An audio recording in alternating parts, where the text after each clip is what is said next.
ராமநாதபுரம் மாவட்டம் அழகன்குளம் அமைந்துள்ள அருள்மிகு அழகு நாச்சியம்மன் அழகிய நாயகி ஆலய மண்டல பூஜையை முன்னிட்டு யாக பூஜை வேத விற்பனர்களால் கணபதி ஹோமத்துடன் துவங்கப்பட்டு புனித நீர் அடங்கிய கடத்திற்கு மலர் மாலைகள் சூடி மங்கள இசை வாசிக்கப்பட்டு சங்காபிஷேகமும் விமர்சையாக நடைபெற்றன.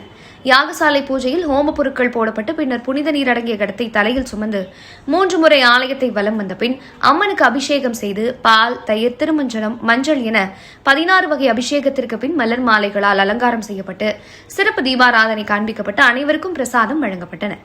அம்மன் ஆலயங்களில் நடைபெறும் மிகவும் சக்தி வாய்ந்த வழிபாட்டு முறைகளில் சங்காபிஷேகம் மிகவும் முக்கியமானது. சங்கு என்பது மகாலட்சுமியின் அம்சமாகவும் சுத்தமான புனித பொருளாகவும் கருதப்படுகிறது.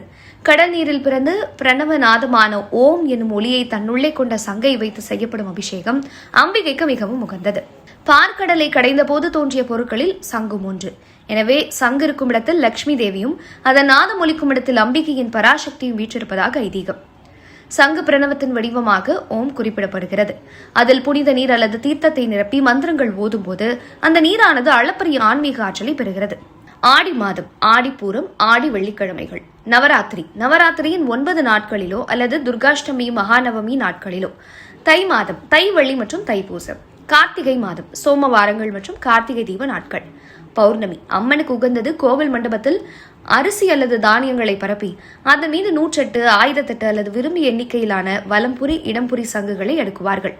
நடுவில் பிரதான கலசமும் அதை சுற்றி அடுக்கப்பட்டுள்ள சங்குகளில் கங்கை நீர், பால், பன்னீர், இளநீர் அல்லது வாசனை திரவியங்கள் கலந்த புனித நீர் நிரப்பப்படும்.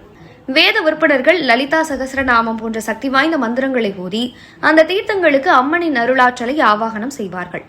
யாகம் மற்றும் பூஜைகள் முடிந்த பிறகு பூசாரிகள் ஒவ்வொரு சங்காக எடுத்து அம்மனுக்கு மங்கள வாத்தியங்கள் முழங்க அபிஷேகம் செய்வார்கள்.